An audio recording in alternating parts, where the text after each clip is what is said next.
अस्सलाम वालेकुम dear students.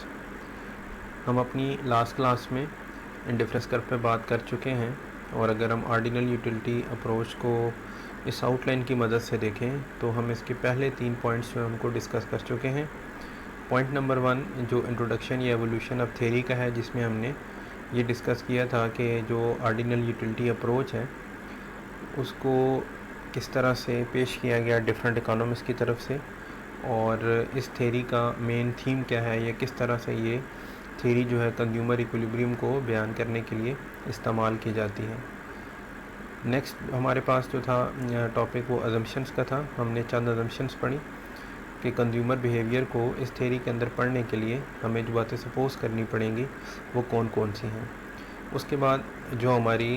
Very last class थी उसमें हमने इंडिफरेंस कर्व के हवाले से बात की कि ख़त अदम तरजीह क्या है, इसको किस तरह से डिफ़ाइन किया जाता है। हमने इसका एक टेबल या गोशवारा बनाकर जो है वो भी देखा, और उसके साथ फिर हमने इसको ड्रा करके देखा। और आज हम जो है बात करेंगे बजट लाइन से। बजट लाइन या सारिफ के ख़र्च का ख़त जो है, इससे क्या मुराद है। तो जिस तरह से हमने अपनी पिछली क्लासेस के अंदर बात की इंडिफरेंस कर्व के हवाले से या ख़त अदम तरजीह के हवाले से, तो एक ग्राफ था कि जिसके अंदर डिफरेंट पॉइंट्स ये बताते थे कि हमारा जो कंज्यूमर है वो एक्स और वाई के डिफरेंट कम्बिनेशंस के साथ सेम लेवल ऑफ सेटिस्फेक्शन हासिल कर रहा है। अब हम बात करने जा रहे हैं बजट लाइन की, जो बेसिकली 3 चीज़ों जो है उन पे डिपेंड कर रही है। आपके पास जो कमोडिटी एक्स है उसकी प्राइस पे, कमोडिटी वाई की प्राइस पे, और आपके इनकम लेवल पे, जो भी कंज्यूमर की इनकम है उस पे। और अगर हम इसको डिफ़ाइन करें तो जैसे यहाँ पे एक डेफिनेशन लिखी हुई है कि बजट लाइन एक बेसिकली ऐसी लाइन है जो एक्स और वाई के उन बंडल्स को ज़ाहिर करती है, उन मजमूओं को ज़ाहिर करती है जो एक कंज्यूमर अपनी गिवन इनकम या जो दी गई आमदनी है उसके अंदर ख़रीद सकता है। मैथमेटिकली हमने इनकम लाइन जो है या बजट लाइन जो है, इसकी इक्वेशन को लास्ट अपने 1-2 टॉपिक्स के अंदर भी देखा था जब हम कार्डिनल यूटिलिटी अप्रोच के अंदर मैथमेटिकल एनालिसिस कर रहे थे। तो सेम वही बजट लाइन हमारे पास जो है उसकी इक्वेशन यहाँ पर उसी तरह से लिखी गई है, यानी x into price of x plus y into price of y is equal to income. तो यहाँ पर ये जो 1 लिखा हुआ है यहाँ से मुराद जो है वो इनकम है। बेसिकली I लिखा होना चाहिए था, कैपिटल I। और इसके साथ ही हम एक मिसाल लेके फ़र्ज़ करते हैं कि आपका जो कंज्यूमर है, सपोज़ करते हैं कि उसकी इनकम जो है वो 10 रुपये है, ठीक है, और जो एक्स कमोडिटी उसने परचेज़ करनी है उसकी कीमत 2 रुपये है, और जो वाई कमोडिटी वो परचेज़ करेगा वाई की कीमत जो है वो 1 रुपया जो है वो आपके पास आ रही है। अब इस सिचुएशन के अंदर वो किस तरह से अपनी इनकम को ख़र्च कर सकता है या किस तरह से हम ये बजट लाइन बनाएंगे, इसके लिए सबसे पहले हम ये सपोज़ करें कि अगर हमारा कंज्यूमर अपनी सारी की सारी इनकम एक्स के ऊपर ख़र्च कर दे तो वो मैक्सिमम एक्स के कितने यूनिट ख़रीद सकता है। मिसाल के तौर पर जैसे हमारे पास यहाँ पे 10 रुपये हैं और एक्स की कीमत जो है वो 2 रुपये है, तो इन 10 रुपये के अंदर एक्स के मैक्सिमम 5 यूनिट ख़रीदे जा सकते हैं, ठीक है। और मिसाल के तौर पर अगर हमने अपनी इस डायग्राम के अंदर एक्स को लिया है अपने एक्स एक्सिस पर और वाई कमोडिटी जो है उसको अगर हम वाई एक्सिस पे लिखते हैं, तो यहाँ पर अगर हम एक्स वाली इन्फॉर्मेशन जो भी हमने चेक की है यहाँ पर कि एक इनकम लेवल अगर 10 रुपीज़ आपके पास है और प्राइस ऑफ एक्स अगर 2 रुपीज़ है, तो कितने मैक्सिमम एक्स जो है वो गिवन इनकम के अंदर हमारा कंज्यूमर ख़रीद सकता है अगर वो सपोज़ करते हैं कि सारी की सारी इनकम एक्स पे ख़र्च कर दें। तो इस सिचुएशन के अंदर एक्स के जो मैक्सिमम यूनिट ख़रीदे जा सकते हैं वो 5 हैं, और उस वक्त वाई के जो यूनिट होंगे वो 0 होंगे, यानी वाई का कोई यूनिट वो ख़रीद नहीं रहा होगा। इसी तरह से अगर हम ये सपोज़ करें कि अगर हमारा कंज्यूमर अपने सारी इनकम जो है, सारे रुपए जो हैं वो वाई पे लगा दे तो वो मैक्सिमम कितना वाई परचेज़ कर सकता है। तो जिस तरह हमने अपनी मिसाल में फ़र्ज़ किया है कि वाई की 1 यूनिट की कीमत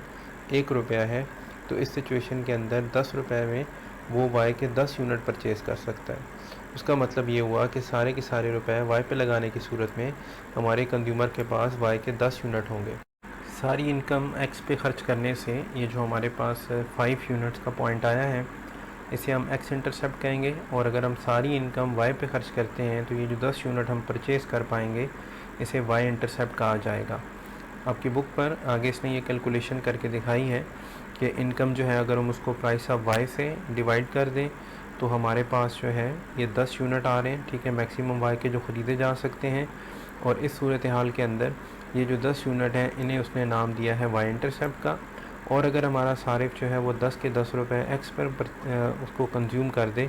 एक्स की यूनिट परचेज़ कर ले, तो उस सिचुएशन के अंदर इनकम को जब हम प्राइस ऑफ एक्स से डिवाइड कर रहे होंगे तो मैक्सिमम हम 5 यूनिट ख़रीद पाएंगे। इस जो पॉइंट होगा जिसमें हम 5 यूनिट को लिखेंगे वो कहलाएगा एक्स इंटरसेप्ट। अब अगर हम अपनी एक्स इंटरसेप्ट और वाई इंटरसेप्ट को ज्वाइन कर दें तो ज्वाइन करने से ये जो लाइन हमारे पास हासिल होती है इसे बजट लाइन कहा जाता है, या जो दूसरा नाम हमने पढ़ा सारिफ के ख़र्च का ख़त। बजट लाइन का स्लोप जो है उसे प्राइस रेशोज़ के साथ हम ज़ाहिर करते हैं, यानी price of x over price of y, और इसके साथ जो माइनस साइन है वो ये बताता है कि हमारी जो बजट लाइन है इसका स्लोप जो है वो नेगेटिव है। बजट लाइन का स्लोप मालूम करने के लिए हमारे पास सिंपल सा फार्मूला है। हम अपनी इनकम को प्राइस ऑफ वाई से डिवाइड करेंगे और इस रेशो को जो हमारे पास आएगी इसको आपने फर्दर डिवाइड कर देना है income divided by price of x से। उसके बाद अगर हम अपनी इस जो रेशो है income divided by price of x इसको उल्टा दें तो यहाँ पर ये जो आपके पास डिवीजन का साइन है वो मल्टीप्लाई में तब्दील हो जाएगा, ठीक है, और इनकम लेवल आपस में कैंसिल हो जाएगा। आई को यहाँ पे आप कैंसिल कर देंगे तो हमारे पास जो स्लोप बचेगा वो बचेगा price of x over price of Y.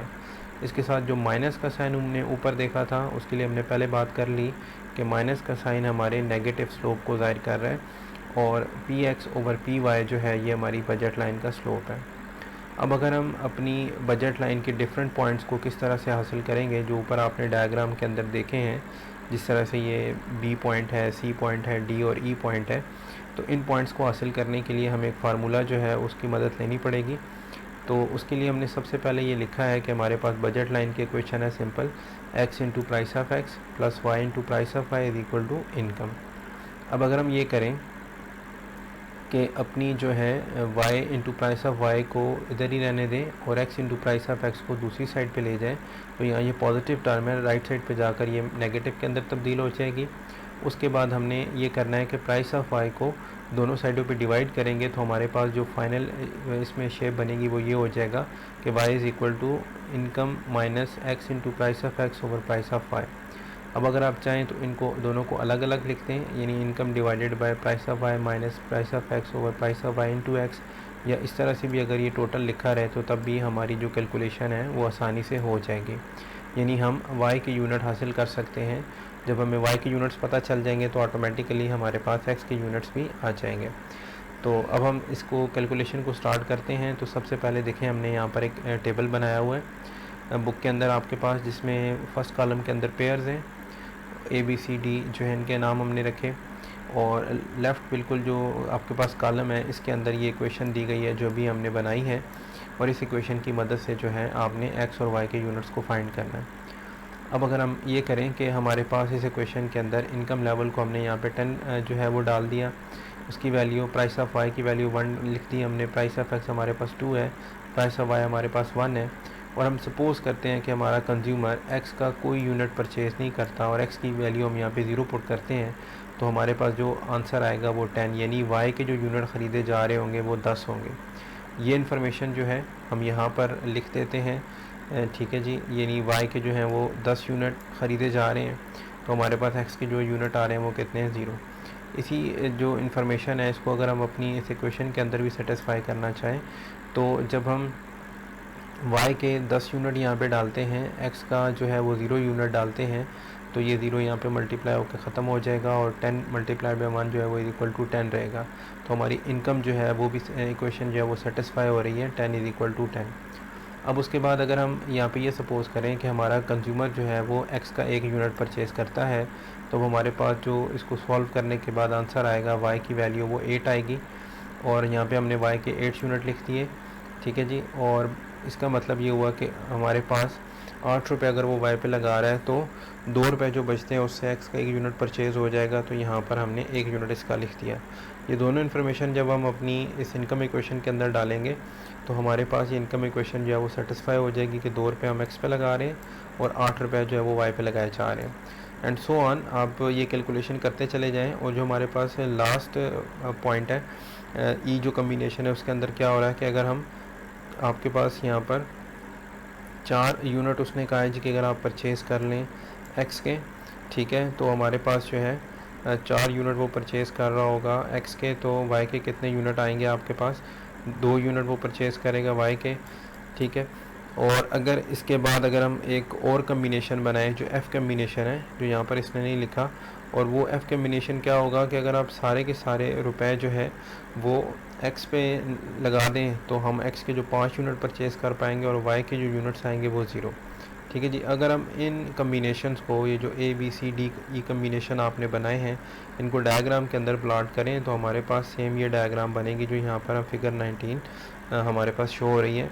कि हमारे पास ये कम्बिनेशन ए है, कम्बिनेशन बी है, कम्बिनेशन सी है, डी ई और एफ़। और इन पॉइंट्स को अगर हम ज्वाइन करते हैं तो हमारे पास जो लाइन बनती है वो बजट लाइन कहलाएगी।